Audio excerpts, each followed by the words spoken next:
Đêm nay họ lại khóa máy của anh là sao? We understand that we Gọi điện luôn. that we have to make some changes. Thì trong những bước đầu tiên khi chúng ta làm cái hàm phục hình tạng, thứ hai đấy chúng ta sẽ phải nghiên cứu lại về cái abutment này, bởi vì khi chúng ta đặt abutment trên miệng thì nếu chúng ta đặt thường chúng ta đã đặt trong thì phẫu thuật, nhưng đôi khi chúng ta làm thứ hai này thì chúng ta sẽ phải nghiên cứu lại cái vị trí của abutment này. So when we do the second provisional, it's like doing the definitive. For example, if in the immediate prosthesis we have 10 teeth, we do the second with 12. It must be the project of the definitive. It must be so good that definitive is only to copy. Thì khi chúng ta làm hàm này, chúng ta phải xác định rằng chúng ta sẽ phải thêm một cái hàm rất là tốt, để bởi vì là nó khác biệt ở cái nhịp số lượng răng giữa cái hàm phục hình tạng và phục hình tự. Toàn bộ phần sau cùng sau cùng bao giờ cũng sẽ có đủ 12 răng, và chúng ta sẽ phải làm tốt đến mức mà khi chúng ta làm hàm phục cuối cùng chỉ đơn giản là copy lại cái hàm này thôi. And it is very important, the emergence of the screws, the access of the screws, that always must be on occlusal or on palatal.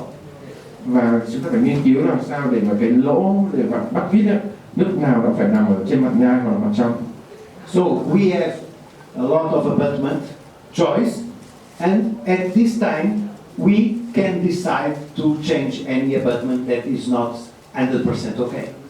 Và đây thì chúng ta có rất nhiều abutment ở các hình dạng, ở các kích thước, chiều cao khác nhau. Chính vì vậy là chúng ta sẽ phải lựa chọn một cái abutment phù hợp ở giai đoạn này. See, it's important that the access must be on palatal or occlusal, never vestibular. Okay? Một thể đã nhắc lại cái điểm rất quan trọng là cái lỗ bắt vít chúng ta sẽ nằm ở mặt trong hoặc là cái phần trên mặt nhai, không bao giờ được hướng ra phía ngoài. Upper or lower. Cả hàm trên hàm dưới cũng đều phải như thế. You see? And another thing important is the access hole don't interfere with teeth. Một điều quan trọng nữa là cái lỗ bắt vít này nó không được ảnh hưởng đến cái rìa cắn của cái răng cửa, nó không được phát ra ở chỗ rìa cắn răng cửa. Another thing important is the second provisional must have a correct profile, a correct convex profile, so it can give a good aspect to the soft tissue. Và một điều quan trọng nữa là cái profile mặt dưới của cái thân hình của chúng ta sẽ là thiết kế dạng kiểu cong lõm, làm sao để mà tránh cái việc để chúng ta hướng dẫn được cái mô mềm phía bên dưới như thế này. So sometimes we do the second provisional as an intermediate prosthesis before the definitive. But let me tell you one thing. For example, this is an advice. That's what I do. Thì đôi khi là chúng ta sẽ phải làm một cái hàm phục hình tạng thứ hai, nhưng mà đây thầy sẽ đưa cho mọi người một cái lời khuyên. For me, the second provisional is the first step of the definitive. I never do second provisional unless the patient says that he's gonna go for definitive. I don't know if you understand, because if you do a very nice second provisional, the patient can say, okay, this is nice, I don't do the definitive. You understand? Thì thầy bảo là thầy sẽ không bao giờ làm hàm phục hình thứ hai nếu mà bệnh nhân không có ý định để làm cái phần hình sau cùng, bởi vì một số bệnh nhân sẽ có thấy là hàm phục hình thứ hai của bác sĩ đã làm quá lên rồi và bệnh nhân quyết định rằng sẽ không làm phục hình sau cùng nữa, thì thầy sẽ không làm phục hình thứ hai. This is an advice from a practical point of view. For example, when the patient decides to go on definitive, he pays half of the price, 50% or whatever, and you do the second provisional. Okay, so you don't have problems about losing money. Thì một cái tip thầy đưa ra cho mọi người là khi bệnh nhân mà quyết định làm hàm thứ hai thì chúng ta sẽ thu thêm 15% số tiền của bệnh nhân, thì lúc đấy chúng ta sẽ bắt đầu làm hàm phục hình thứ hai. Okay, about definitive. Okay. Cái này là nói về cái cách quản lý về cái nha khoa, thì cái vấn đề đó thì mình làm cái phục hình mà thứ hai mà rất là đẹp, và thì đó là nó dựa vô cái đạo mình làm cái phục hình cố định luôn đó.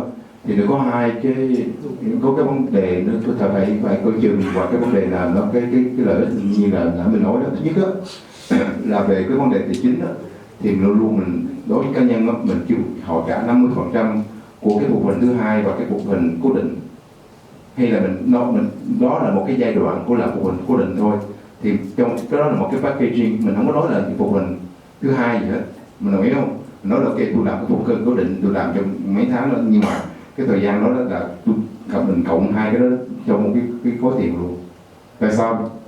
Tại cái phục hình cố định nó khi mình xài trong mấy cái năm đầu á, nên có thể năm đầu không có vấn đề, vì trong tương lai mình nhấn mạnh là cái lực tải lực nó sẽ nó tăng lên 3 lần cái lực, và khi đầu thì cái sự xảy ra đấy là cái vấn đề nó khó khăn mà các anh chị các bạn sẽ có chừng đó, và sẽ xảy ra đó là nó kiểu như nó gãy mấy cái răng cái răng mặt ngoài. Tại cái cách mà nó thiết kế cái chốt mà nó đâu làm á, thì cái double phải rất kỹ, và nó có xảy ra một cái vấn đề đó thì mình bắt buộc phải gỡ cái đó ra, rồi mình gửi double rồi nó sửa lại cho mình.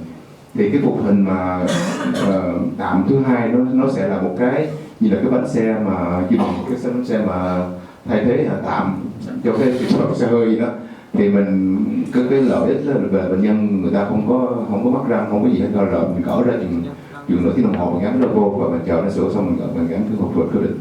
Nhưng mà mình lấy cái số tiền đó là 50% của toàn hai cái phục hình, chứ phải là cái đúng rồi, phải đến như vậy đó.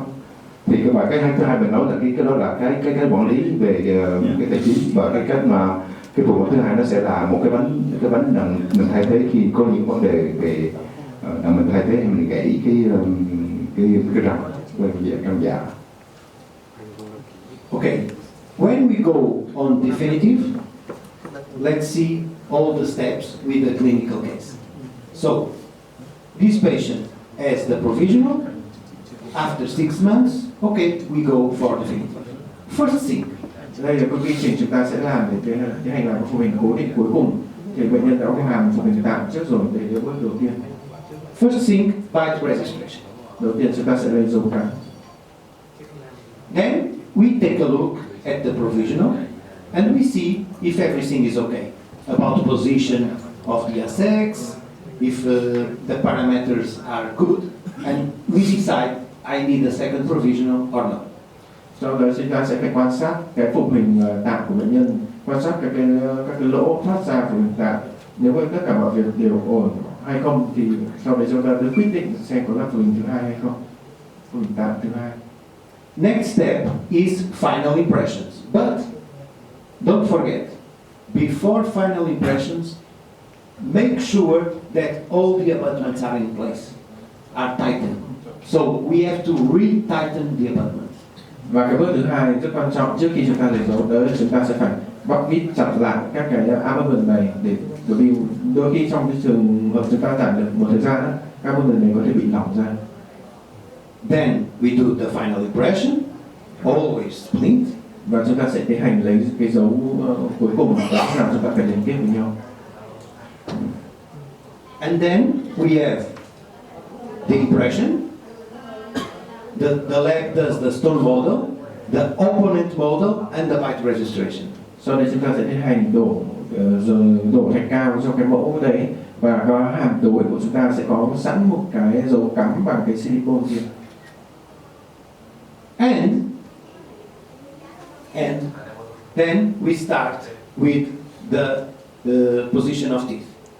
Yeah. Sau đấy chúng ta sẽ lên giá khớp và tiến hành đặt răng. And we do this try in the mouth, but the teeth are in wax. Yeah. No, teeth are acrylic teeth, but are mounted in wax. It's a try-in. Yeah. Okay. Và sau đây chúng ta sẽ tiến hành thử răng. Khi thử răng này thì các cái răng này sẽ được gắn trên một cái sáp, và cái sáp này cũng sẽ gắn tựa trên những cái cylinder. We do this try-in in the mouth. We see if it is okay. If it is okay, if it is approved, Nếu mà mọi thứ đều ổn, then we go to the structure. This is very important. We never order the final titanium structure before knowing the position of teeth. because the position of the structure depends on the position of teeth. Và cái So first, teeth, the teeth are approval, you order the titanium structure. thì thầy lưu ý cho mọi người một điều nữa, thì sợ có một cái bước ở đây là bước chúng ta cắt một cái sườn titanium tựa trên implant này, thì cái bước chúng ta cắt sườn này chúng ta tuyệt đối không được làm trước khi chúng ta thử răng. Chúng ta phải thử răng trước rồi, chúng ta có vị trí của răng rồi thì chúng ta mới được yêu cầu làm cái sườn này. So we are doing a titanium acrylic prosthesis, and you have the structure, you have the teeth in this index, and the principle is the same, inject acrylic, and we have the definitive. Và trên cái hàm này chúng ta sẽ có sườn bên trong và cái titanium, chúng ta có cái răng acrylic, cái răng nhựa bên ngoài. Sau đấy chúng ta sẽ tiến hành làm các cái bước và chúng ta đổ cái nhựa hồng vào phần xung quanh. We have the position of this, the structure is underneath, then acrylic enters and do a wraparound. Can I have just show because the last week the laser. Okay, hồi nãy có một cái đồng nghiệp hỏi là cái này nó mình thấy không, cái này là cái titanium nguyên một cái bar luôn, và cái này nè, cái phần này nó liên kết luôn trực tiếp luôn chứ không phải là nó riêng. Thì khi mình gắn vô cố định thì nó rất là khi mà nó rất là sát, nó rất là khó có sự thụ động. Còn nếu mình làm một cái cố định mà bộ phận cố định mà cái này là một cái riêng đó, thì nó sẽ có vấn đề, nó sẽ xuất ra. Anh nghe không? Em không? Em hỏi em không? Vấn đề đó phải cái này không? Đúng rồi, không có vấn đề đâu. Phải yêu cầu logo làm cái bao titan, nó có cái đó nó dính liền luôn. Nó khi mà mình đúc bằng titan hay là mình mài bằng titan thì nó mới tạo sự thụ động lâu dài. Còn không thì nó có những vấn đề nó sẽ xảy ra trong tương lai này.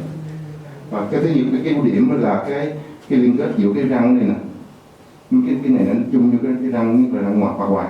You have a lot of problems for for the front teeth that's in the future for a long time. You have they not fixed, they get it out, and you have to change it or to repair. No, but there are some technical.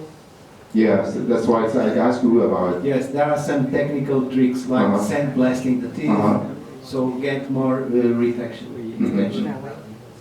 Thì cái vấn đề mà anh nêu ra đó thì cái mình đã đụng chạm rất nhiều ở bên Pháp đó, thì họ làm rất là tốt về cái bar, nhưng mà cái răng nhựa nó xuất ra thì nó rất là bực. Thì nhiều khi bệnh nhân người ta ăn nha, người ta cắn gì hay người ta đứng làm việc hay là đứng đi ăn với người nói chuyện gọi đó, nói chuyện đồng nghiệp hay là nói chuyện việc, tự nhiên xuất ra người ta mất cái sự tự tin. Đó là một cái vấn đề lớn của mình hồi đó. Cái như mình bị đụng chạm rất nhiều và mình bắt đầu có thời gian mình suy nghĩ, mình ngừng cái việc làm bằng nhựa đó. Thầy James nói là có thể mình bắn sáp phía trong là mình, nhưng mà thiệt ra cái thực tế đó là mình thích là bằng bìa, bằng zirconia và bằng sứ thôi. Ok, bằng zirconia thì nó đắt hơn, nhưng mà mình về cái sự an tâm về lâu dài đó, về cái kinh nghiệm, về cái lâm sàng của cá nhân mình đó, thì mình thích hơn. Ok, tại vì cái vấn đề mà xuất ra mặt trong thì không vấn đề mà nó xuất ra mặt ngoài đó. Người nhiều khi mình rất là người ta không có tự tin và mình cũng lo cái việc đó cho họ, như vậy mình tội nghiệp họ, tại họ đi làm việc, họ đi ăn, tự nhiên xuất ra cái mình rất kẹt. Thì cái bước vừa rồi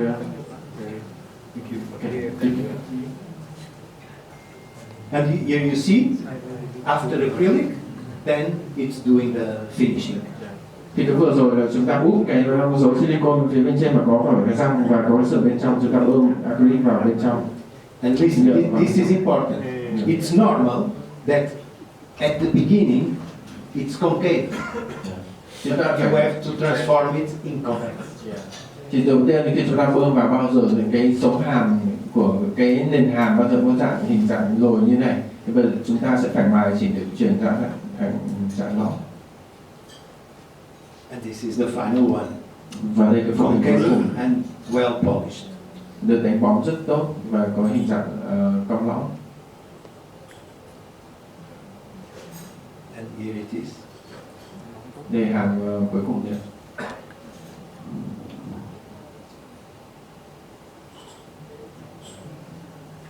Okay, I want to show you one thing.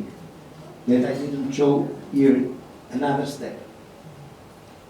Tôi sẽ chỉ cho mọi người một bước mà tôi không chỉ cho. We do the final impressions. And if the vertical dimension with the provisional is good, we use the provisional as an intermaxillary relation. You understand? Yeah. So, we have the stone model, we have this bite registration, we take the provisional, we screw the provisional to the model, we fix, and if this is the right vertical dimension, we have intermaxillary registration. Thì thầy chỉ cho mọi người một cái tip ở đây để chúng ta rút ngắn cái thời gian. Đấy là chúng ta nếu mà trong trường hợp cái hàm tạm của chúng ta rất là tốt rồi về cái kích thước dọc và tất cả mọi thứ, thì thầy sẽ sử dụng chính cái hàm tạm này của bệnh nhân để lên giá khớp, và thầy sẽ lấy cái dấu cắn tựa trên dấu cắn giữa cái hàm tạm này và cái răng ở phía đối diện để thầy lên cái giá khớp cho chúng ta mà không cần phải quá nhiều bước. Even if it is not the desired vertical dimension, you can do that. Because if you have an experienced technician at the lab, you just say, okay, this is the actual vertical dimension, but I want 2 millimeters more, and it does. Và thậm chí kể cả khi một cái kích thước dọc của chúng ta không có được tốt đâu, thì chúng ta cứ lấy kiểu này đi và chúng ta cứ về xưởng và chúng ta nói với đội viên là kích thước dọc này phải thêm 2 mm răng trước, thế là được. So this is the way of not doing a wax. Cái cách để chúng ta tránh phải việc phải làm lại một cái sắp cắn nữa. Then we have, as I show you, the teeth in wax, okay? And this is the tri-wing that goes to the mouth. Đấy là cái hàm để thử răng trên miệng bệnh nhân, cái răng cắm ở trên cái sang, và chỉ làm cái sang này có cylinder để gắn vào miệng. If it's okay, we do the bar. Nếu mà ổn thì chúng ta sẽ làm thanh ba. This is a CAD-CAM titanium bar. Đây cái thanh ba titanium mà được cắt bằng cái kem. And it's the same. We have the position of the teeth. We have the bar. This is an opaque. Ok. Thì đây quy trình cũng tương tự như thế, chúng ta sẽ có một cái dấu silicone có vị trí của răng, ở dưới thì chúng ta có một thanh ba được gắn vào. Bây giờ thanh ba đã được phủ một lớp ốc vác. Teeth Chúng ta cắm răng vào bên trong cái dấu silicone. injection Chúng ta úp lên cái mẫu thạch cao và bơm. and final. Và đây cái hàm sau Titanium acrylic prosthesis. là cái hàm bên trong là titanium, ở bên ngoài là nhựa. And this here you see trying in wax and definitive, and it's the same. Chúng ta sẽ có thể thấy rằng cái hàm để thử răng với cả cái hàm sau cùng bệnh nhân là giống hệt nhau. Okay, we see titanium acrylic. Another way is doing in zirconia. Okay, zirconia brittle. It is a monolithic structure in zirconia. Okay. Chứ bây giờ chúng ta thấy một cái phục hình bằng titanium ở bên ngoài phủ nhựa. Thế bây giờ chúng ta có một phục hình khác, một phục hình